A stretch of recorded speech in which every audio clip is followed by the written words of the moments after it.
अस्सलाम वालेकुम। इनकी नाम ஒரு பிரியாணி ரெசிபி செய்ய போறோம். அது வந்து வெஜிடபிள் பிரியாணி. வெஜிடபிள் பிரியாணி செய்யறதுக்கு ஒரு மசாலா தயாரிக்கணும். அது நான் எப்படி அப்படினு சொல்லிட்டு நான் உங்களுக்கு சொல்றேன். பாருங்க, இஞ்சி ஒரு அங்குலம் இஞ்சி எடுத்துர்க்கேன். அதாவது ஒரு இவ்வளோ பீஸ் வச்சுக்கோங்க. இந்த ரெண்டு வரக்கடாய்க்கு கொஞ்சம் கீழே இவ்வளோ பெருசு வச்சுக்கோங்க. ஒரு 10 பல்லு பூண்டு, அப்புறமா 1 டேபிள் ஸ்பூன் சோம்பு, 1 டேபிள் ஸ்பூன் கசகசா, 5 பச்சை மிளகாய். இதை வந்து நம்ம மிக்சியில் போட்டு பேஸ்ட்டாக அரைச்சிக்கிறோம். பாருங்கள், இஞ்சி, அதோட பூண்டு,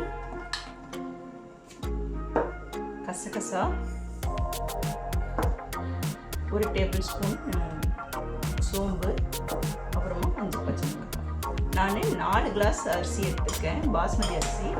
அதுக்கு தான் இந்த அளவு நான் சொல்லிட்டு. உங்களுக்கு ஒரு வேளை காரம் அதிகமாக இருக்குன்னு தோணுச்சுன்னா கம்மி பண்ணிக்கலாம். ஒரு வேளை காரம் அதிகமாக வேணும் அப்படின்னா உங்களுக்கு இன்னும் 2 பச்சை மிளகா கூட நீங்கள் சேர்த்துக்கலாம். நான் இது 5 பச்சை மிளகா நான் இது சேர்த்துக்கேன். ஓகே, இதை நான் அரைச்சிட்டு காமிக்கிறேன். பாருங்கள், நம்ம அரைச்சிட்டு வந்துட்டோம். இப்போ நம்ம சாப்பாடு தாளிக்கலாம். ஓகே, இதுதான் ஸ்பெஷலு. இதுக்கு வேறு ஒன்றும் மசாலாலாம் சேர்க்க வேண்டாம். ஓகே, இப்போது இந்த வெஜிடபிள் பிரியாணி தாளிக்கிறதுக்கு 4 பட்டை, 7 கிராம்பு, அப்புறமா 4 ஏலக்காய். 4 பட்டை, 7 கிராம்பு, 4 ஏலக்காய் எடுத்துருக்கோம். அதை இப்போ நான் தாளிக்கிறதுக்கு போட்டுறேன். இதோட 4 வெங்காயம் வச்சு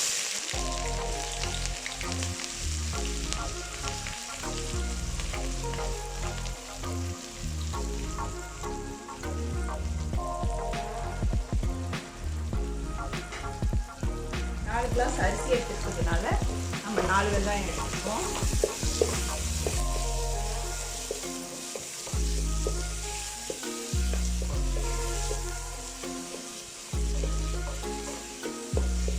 இதுக்கு நான் 6 டேபிள் ஸ்பூன் எண்ணெய் ஊற்றிருக்கேன். நீங்கள் நெய் வேணாலும் பாதி ஊற்றிக்கலாம். நான் எப்பயும் பிரியாணிக்கு நெய் ஊற்றுறதில்ல, அதனால் கடலை எண்ணெய் மட்டும்தான் யூஸ் பண்ணுறேன். நீங்கள் உங்களுக்கு வேணும்னா பாதி நெய் வேணால் ஊற்றிக்கலாம்.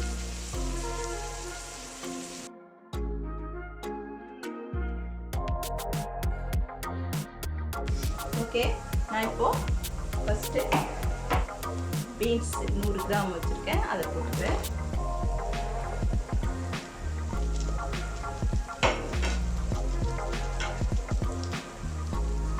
கேரட் 100 கிராம் வச்சுருக்கேன், அதை போட்டுக்கிறேன். காலிஃப்ளவர் 100 கிராம் வச்சுருக்கேன், அதை போட்டுக்கிறேன். உருளைக்கிழங்கு 100 கிராம் வச்சுருக்கேன், அதையும் போட்டுக்கிறேன். உங்களுக்கு என்ன வெஜிடபிள்ஸ் பிடிக்குமோ அது எல்லாமே நீங்கள் போட்டுக்கலாம்.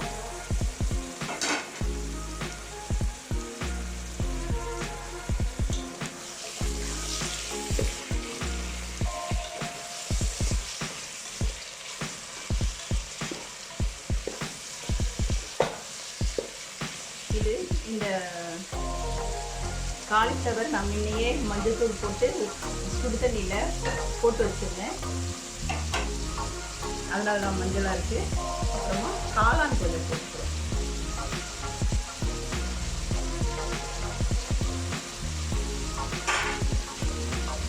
என்கிட்ட பீஸ் இல்லை, அதனால் நான் போடலை. உங்களுக்கு பீஸ் இருந்துச்சுன்னா அதையே நீங்கள் போட்டுக்கோங்க. ஓகே, இப்போது உப்பு போட்டுக்கலாம். இது 1/2 கிலோ காய். அதுக்கு நான் இப்போது எல்லாம் சாப்பாட்டுக்கு எல்லாத்துக்குமே சேர்த்து நான் இதில் உப்பு போட்டுக்கிறேன். 4.5 ஸ்பூன் உப்பு போட்டுக்கிறேன்.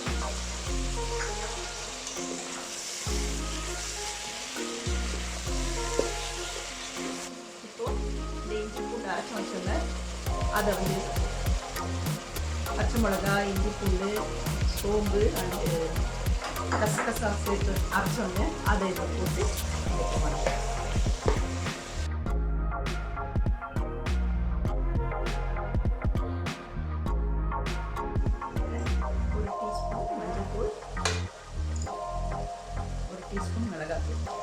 முதல்ல நம்ம 5 பச்சை மிளகா போட்டிருக்கோம். அதுக்கு தகுந்த மாதிரி நீங்கள் மிளகாத்தூள் போட்டுக்கோங்க, இல்லாட்டி நான் ரொம்ப காரம் ஆகிடும். உங்களுக்கு எப்படி காரம் பிடிக்குமோ அந்த மாதிரி சேர்த்துக்கோங்க.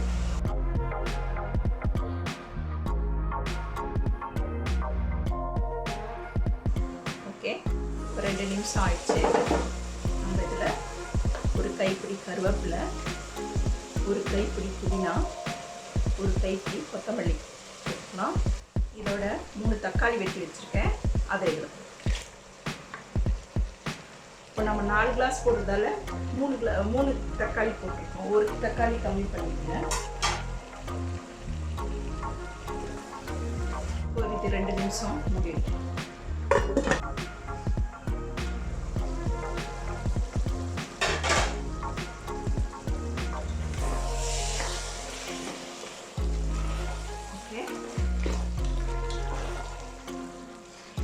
நம்மளோட தக்காளியெல்லாம் கரைஞ்சிருச்சு.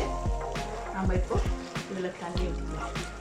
நான் 4 கிளாஸ் எடுத்துக்கிறதுனால, பாஸ்மதி அரிசி எடுத்துக்கிறதுனால 7 கிளாஸ் தண்ணி ஊற்றுறேன்.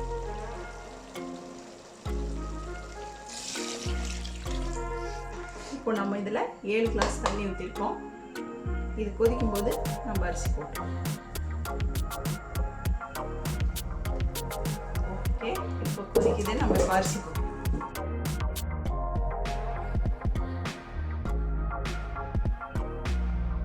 ஓகே, இப்போ இதை நம்ம மூடி வச்சிடலாம்.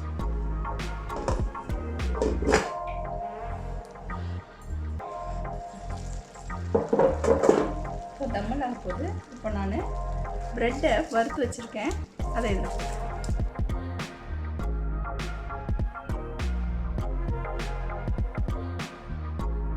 கொஞ்சம் பழம் 2 கொஞ்சம்.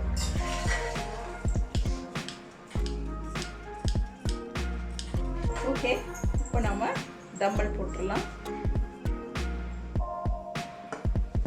இது ஒரு 10 நிமிஷம் அப்படியே இருக்கட்டும். அப்புறமா நான் உங்கள்கிட்ட திறந்து சர்வ் பண்ணி காட்டுறேன். நம்மளோட வெஜிடபிள் பிரியாணி தம்பல் ஆயிடுச்சு. நான் இப்போ இதை சர்வ் பண்ணி காட்டுறேன். ஓகே, நம்மளோட ரொம்ப ரொம்ப டேஸ்டியான வெஜிடபிள் பிரியாணி ரெடி ஆயிடுச்சு. இதை எல்லாரும் செஞ்சு பாருங்கள். ரொம்ப ரொம்ப நல்லாயிருக்கும். கொஞ்சம் சிம்பிள் தான். நிறையா நீங்கள் எவ்வளோ வெஜிடபிள் வேணாலும் போட்டுக்கலாம். பீஸ் கூட போட்டுக்கலாம். என்கிட்ட பீஸ் இல்லை, அதனால் நான் போடலை. நீங்கள் இது மாதிரி செஞ்சு பாருங்கள். இது மாதிரி ட்ரை பண்ணி பாருங்கள். ரொம்ப ரொம்ப நல்லாயிருக்கும். ஓகே, நான் அடுத்த வீடியோவில் உங்களை சந்திக்கிறேன்.